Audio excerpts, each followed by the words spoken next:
So what stands beyond the CFEDC and all this? And you can bring in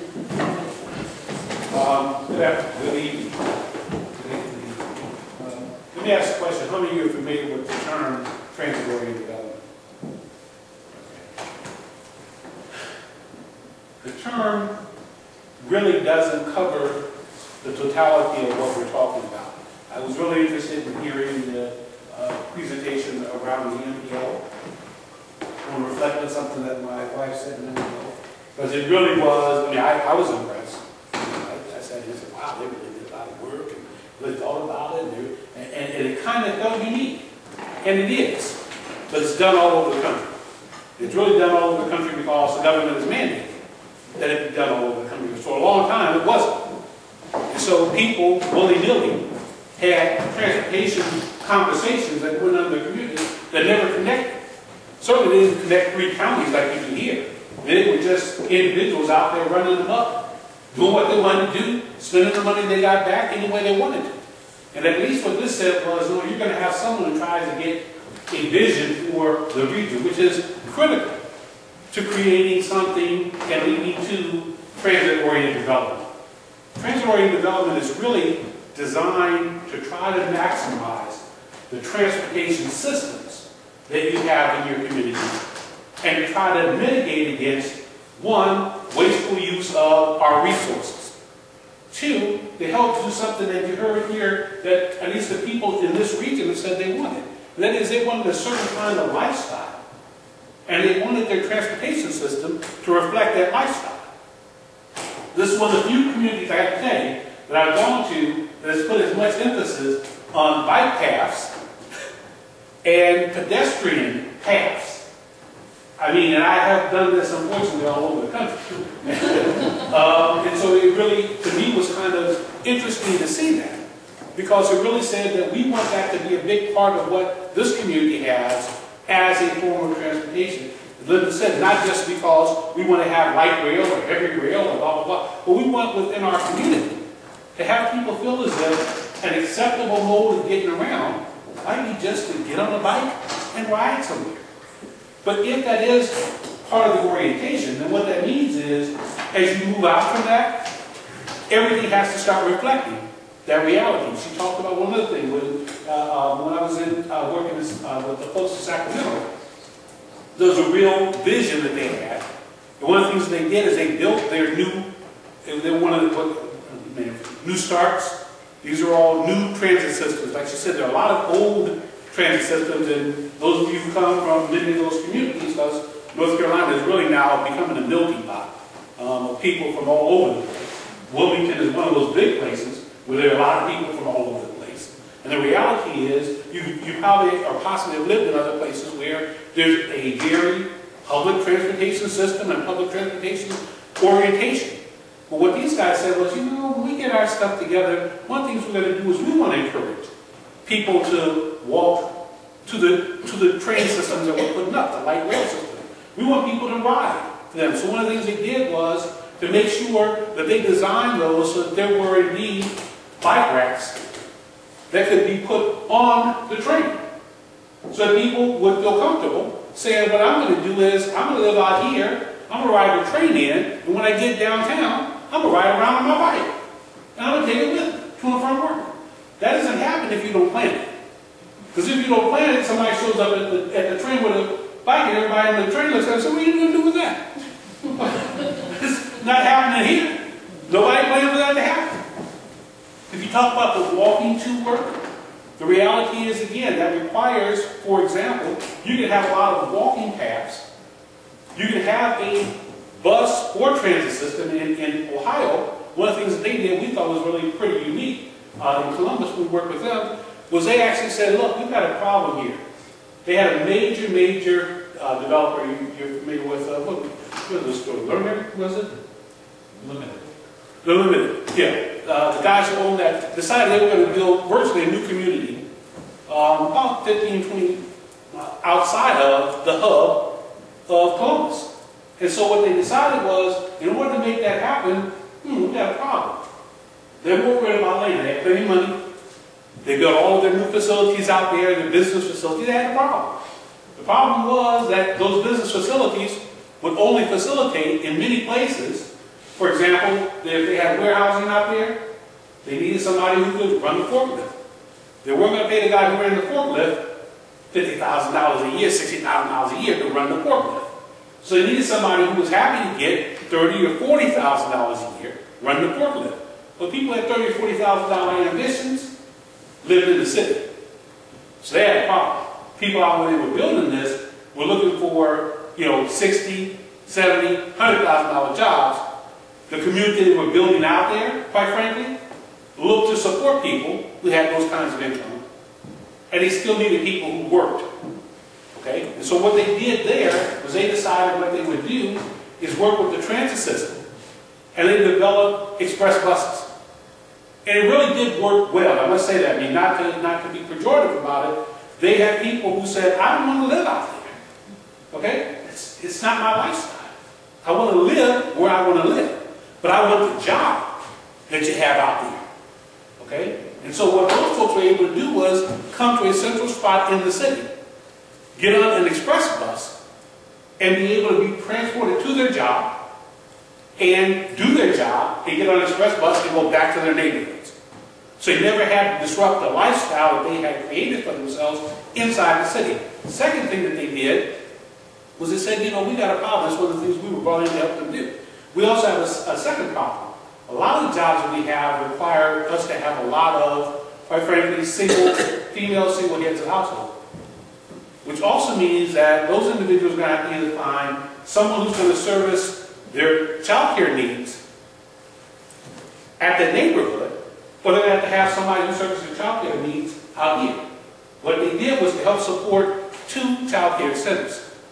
One was in the neighborhood, and they helped create a new one out there in the communities they were building in. It was kind of interesting, just to bore you with it, but it was kind of interesting because one of the challenges they had was that once they built the child care center out by the new facility, a lot of the people who lived out there wouldn't take advantage of that child care system because frankly, the company was subsidizing the child care system. And it was a lot cheaper for them to try, so we had this challenge of the center having been built to help support the folks they were bringing out there, and they were having a challenge with the folks who lived out there now, who had, quite frankly, much more money that they could support themselves with, fighting back and forth. That's the bad news.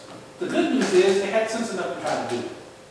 I heard something today that I thought was good where you said one of the companies that came in here worked with you guys. Right. One of the things when you talk about transit-oriented development, everybody immediately thinks housing. And I'll take a second to talk about that in a second. But I want to concentrate on what we're most in this country right now are worried about. And that's finding jobs. Okay? And I think one of the key things that any community has to do is begin to mount the resources to make sure that those who have jobs are willing to come to your community, and the community is willing to help them figure out how they get the personnel to the jobs. And I think the second thing is not to simply say, I believe they can all get there with their own cars. Because as Linda said, this is already a non-attainment area. I mean, all you're going to do is add to the pollution that exists here if you don't think through it. So part of transit-oriented development is really also about making sure that you are designing your job and your infrastructure to meet the needs. It's not about putting everybody in the same location. They can still be in Timbuktu, but they got to do something like this. They got to decide that what they want to do is figure out a van pooling effort or some other kind of effort to make sure that they can get the personnel that they need, and that everybody who comes to that facility doesn't have to get there in a single occupancy car, because that is going to kill your community. Okay? Transit-oriented development in the old sense, and I want to go back to something again my wife said. We've been around this a long time. So we've seen the words change from sustainable community, livable community, mobility. I mean, we can do a dance around this thing. It all is about trying to make your community more connected. Someone said it before, connecting the dots. You talk about, I wrote these down, education, arts, culture, maintaining natural beauty. So part of that mission that was up there for this entity was talking about economic development, and what you want to have here in this region. The fact of the matter is, you got to look at those as dots that have to be connected through transportation.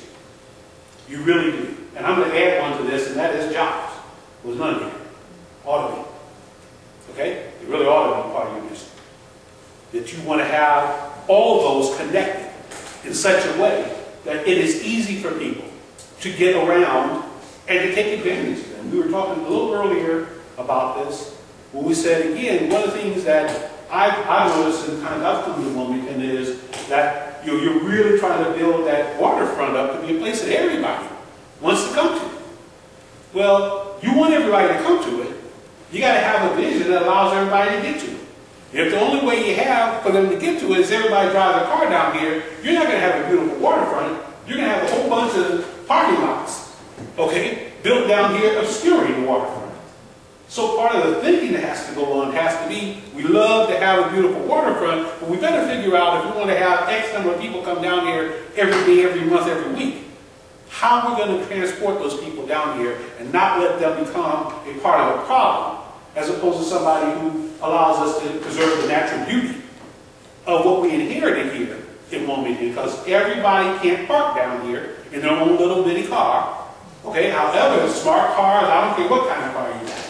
We don't want you all driving down here, okay, and congesting this area. We want you to come down and help us maintain the beauty of the area. And to do that, we've got to think as a community about how we get that done. So trans-oriented development, again, goes beyond the notion of just where indeed do you place the housing. Let's talk housing for a minute. Trans-oriented development really does impact every mode of transportation. We talked a little bit earlier about whether there would be light rail or heavy rail coming this way and how important that is, and it's important. But it's not even all and be all. Like I said, we were in communities like Columbus, where they weren't getting any light rail anytime soon. What they were getting was they had buses. That was the backbone of their system. And they were learning how to utilize those buses. Get more energy efficient buses, get more non-polluting buses, but then use those to transport more bodies. So you took more cars off the road. Number two is looking at how you do your development. One of the things that they did in this area I was telling you about, that was the launch pad. And I don't know how many of you use this housing thing. Like I said, done too many things in a lifetime. But any of you familiar with the Hope 6 project? The Hope 6 program? Hope 6 was designed. Hope 6 was designed originally to help get rid of the worst of public housing. It was really designed to, but like everything else in government, life is all about compromise. And to get your vote, I got to put you into the pool, or you are, what's in it for me? I live over here. We have public housing, and that's so bad. So it helped me understand why I should support you and what you want to do with your bad public housing. It really doesn't affect me or my constituents. So we wound up having more than just the worst of the worst being utilized in that program. Well, I got to tell you, I saw the Columbus stuff, and particularly in Denver, I saw some stuff. When I first got there, I was like, you going to do what to this? Or we're going to tear that down. This is slum. I was like, look, I've been so many places where anybody can live in the housing you can right here. They would think they'd die and fall to heaven.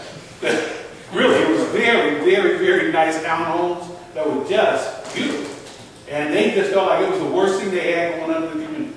So, one man's is another, that's the kind of thing you live with. In Columbus, one of the things that they did, which I thought was interesting, was they were given the Hope 6 grant to transform some public housing. And what I thought was really good about what they decided to do, and this is transit-oriented development, they decided what we're going to do is tear down this housing, and we're going to move all of it closer to the transportation hub that was being built to carry people out to those jobs that I told you about. So by coordinating those two thoughts, they were able to build a very nice community that frankly only took back about half of the people that got displaced. So that's a whole other issue. I won't go into that. It's another part of life. But the reality is, of the new stuff that they had, it was all designed to help orient people towards utilizing the transportation systems and transportation modalities that they had created around that